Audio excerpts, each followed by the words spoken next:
இந்த உலகத்திலே 2 மிகப்பெரிய பவர்ஃபுல்லான நாடுகள் என்று சொல்லப்படுகின்ற அமெரிக்காவும் ரஷ்யாவும் தங்களுக்குள்ள போட்டுக்கிட்ட கடைசி அணு ஆயுத ஒப்பந்தம், அதாவது நியூ ஸ்டார்ட் அக்ரிமெண்ட் பிப்ரவரி 5 2026 முடிவுக்கு வருது.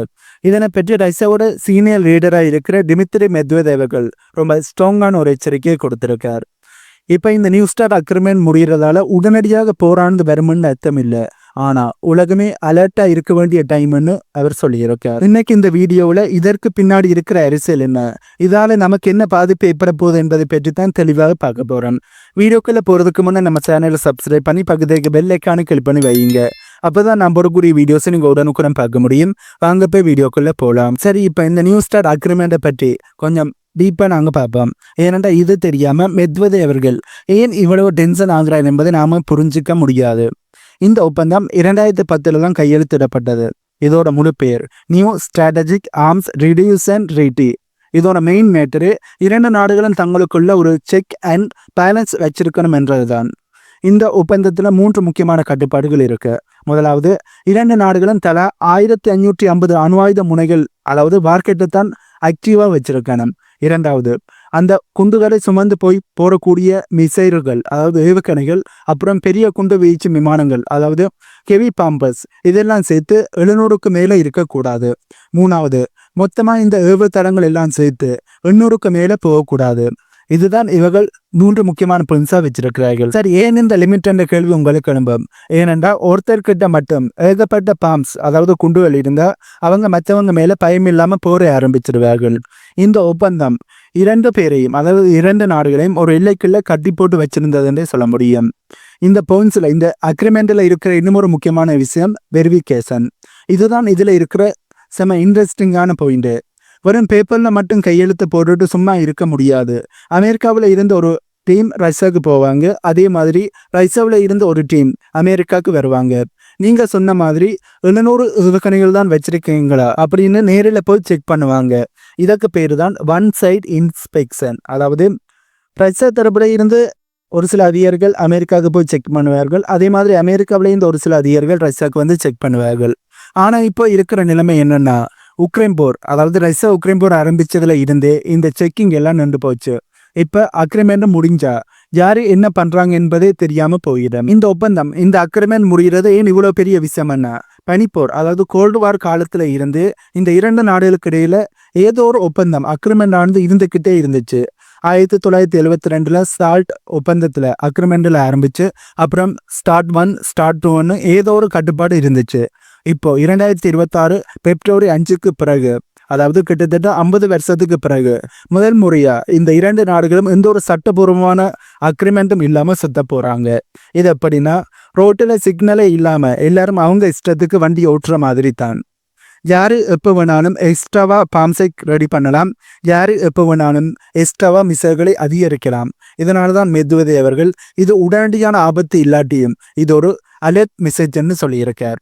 ஏனென்றா இந்த ஒரு பாதுகாப்பு வலியம், அதாவது சேஃப்டி நெட் இப்ப கலண்டு விழுது. இது உலகத்தோட அமைதியை மிகப்பெரிய ஒரு கேள்விக்குறியா மாற்றி இருக்கு. மெத்வதே அவர்கள் பேசும்போது ஒரு முக்கியமான விஷயத்தையும் சொல்லியிருக்கார். அதுதான் டோம்ஸ்டே கிளப். உலகத்துல அணு ஆயுத போர், கிளைமேட் சேஞ்ச், இதெல்லாம் வச்சு நாம அழிவுக்கு எவ்வளவு பக்கத்துல இருக்கோம் என்பதை விஞ்ஞானிகள் கணக்கு போடுற ஒரு குறியீடு. இதுல 12 மணிங்கிறது உலக அழிவுன்னு வச்சுக்கோங்க. இப்போ நாம அந்த 12 மணிக்கு வெறும் 85 செகண்ட் முன்னாடி தான் நிக்கிறோம். அதாவது இந்த 12 மணி ஆச்சுதென்றால் இந்த உலக அழிவானது ஆரம்பிச்சிடும். ஆனா அந்த 12 மணி ஆகுறதுக்கு வெறும் 85 செகண்ட் முன்னாடி தான் நாங்க நிக்கிறோம். ஹிஸ்டரியிலேயே, வரலாற்றிலேயே இதுதான் ரொம்ப கம்மியான டைம். கடிகாரம் வேகமா ஓடுதுன்னு மெத்வதே அவர்கள் பயமுறுத்துறதுக்கும் இதுதான் காரணம். அதாவது இன்னும் ஒரு 85 செகண்ட் நாங்கள் முடிஞ்சதென்றால் இந்த உலக அழிவானது ஆரம்பிச்சிடும். அந்த அளவுக்கு இந்த உலகத்துல போர் பதட்டமும் உலக அழிவுக்கான பதட்டமும் இன்க்ரீஸ் ஆகி இருக்கு, அதிகமா மாறி இருக்கு என்பதுதான் உண்மை. சரி, இப்போ ஒரு முக்கியமான கேள்வி. அமெரிக்காவின் இந்த பழைய ஒப்பந்தத்தை, அதாவது இப்ப இருக்கிற நியூ ஸ்டார்ட் அக்ரிமெண்டை வேணாம்னு சொல்றாங்க. இந்த கேள்விதான் பல மத்தியில் எழும்பியிருக்கு. அங்குதான் டொனால்ட் ட்ரம்ப் அவர்களை இன்று கொடுக்கிறார். ட்ரம்ப் அவர்கள் கிட்ட இந்த ஒப்பந்தத்தை பற்றி கேட்டப்போ அவர் ரொம்ப சிம்பிளா ஒரு விஷயத்தை சொல்லியிருக்கார். இது காலாவதியான ஆகட்டும், நாம இதை விட ஒரு சூப்பரான அக்ரிமெண்ட் போடலாம்னு சொல்லியிருக்கார். ட்ரம்போட பாயிண்ட் என்னன்னா, இந்த நியூ ஸ்டார்ட் அக்ரிமெண்ட் இப்போ அவுடேட்டட் ஆகிடுச்சு. இதுல வெறும் அமெரிக்கா, ரஷ்யா மட்டும்தான் இருக்காங்க. அமெரிக்கா என்ன சொல்ல வராங்கன்னா, ஏன் நாங்கள் 2 பேர் மட்டும் பாம்ஸோட அதாவது நியூக்ளியர் பாம்ஸினுடைய எண்ணிக்கையை குறைக்கணும், அங்கே சைனா சைலண்டாக அவங்களுடைய அணு ஆயுதங்களை அதிகமாக்கி கொண்டே இருக்காங்கன்னு அமெரிக்கா கேட்குறாங்க. அதனால ட்ரம்புகள் போடுற பிளான் என்னென்னா, புதுசாக ஒரு ஒப்பந்தம் போடணும், அதில் சீனாவையும் உள்ள இழுக்கணும், சீனாவையும் உள்ள கொண்டு வந்து அந்த அக்ரிமெண்ட்டை நாங்கள் ரெடி பண்ணணும். அப்போ தான் அது ஒரு முழுமையான ஒப்பந்தமாக அக்ரிமெண்ட்டாக இருக்குமென்று ட்ரம்ப் அவர்கள் நம்புகிறார். ஆனால் சீனா தரப்புல இருந்து இதற்கு ஓகே சொல்லல.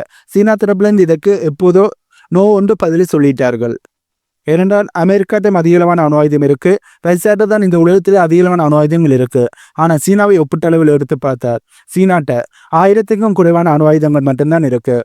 இப்படி இருக்கிற சீனாவும் இதில் வந்தால் அது சீனாவை இன்னுமே பலவீனப்படுத்தும் என்பதுதான் சீனாவோட நினைப்பாகி இருக்கு. சரி, அமெரிக்கா கூப்பிடுறாங்களே, சீனா வருவாங்களான்னு பார்த்தா அங்கதான் பெரிய ஒரு பிரச்சனையே இருக்கு.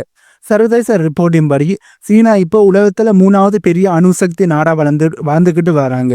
அவங்க கிட்ட இருக்கிற மிசைல்ஸ் அதாவது அணு ஆயுதங்களோட எண்ணிக்கை வேகமாக அதிகமாகுது. ஆனால் சீனா என்ன சொல்றாங்க தெரியுமா, அமெரிக்கா ரஷ்யா நீங்கள் 2 பேரும் வச்சிருக்கிறது மலை மாதிரி, அதாவது மலை மாதிரி உங்கள்கிட்ட அணு ஆயுதம் இருக்கு.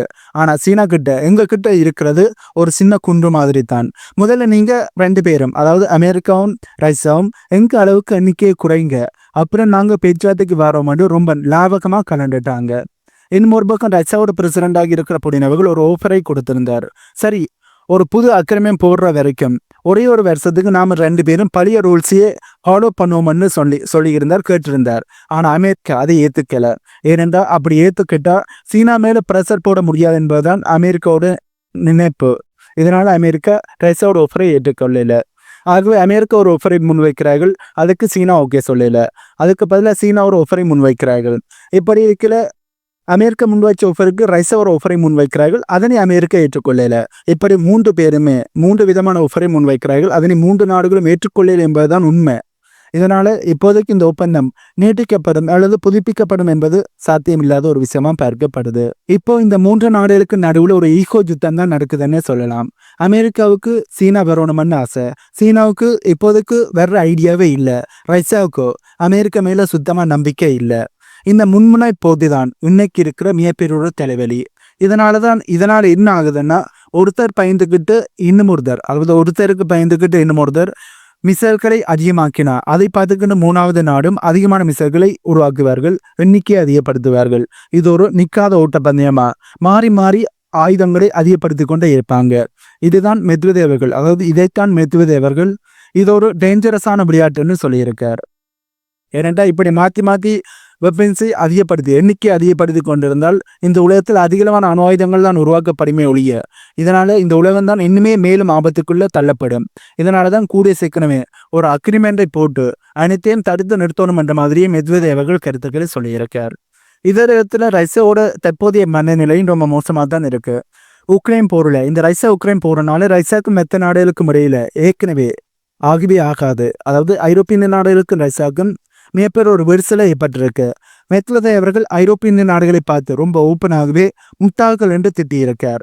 ஐரோப்பிய ரஷ்யாவுக்கு எதிராக போட்ட பொருளாதார தடைகள் ஐரோப்பியன்றதுக்கே ஆப்பை வச்சிருக்கன்னு மெத்வதேவ் அவர்கள் சொல்லியிருக்கார்.